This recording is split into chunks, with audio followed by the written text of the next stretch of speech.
करती श्रवण गीता भागवत करती श्रवण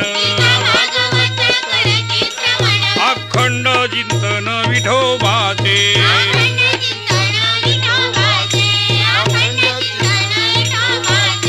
तुका मने मज घडो त्यांची सेवा तुका मने मज घडो त्यांची सेवा परी माझ्या दैवा पार नाही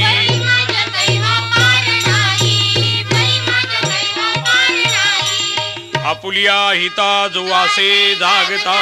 धन्य माता पिता कुळी कन्या पुत्र होती जे सात्विक तयाता हरिक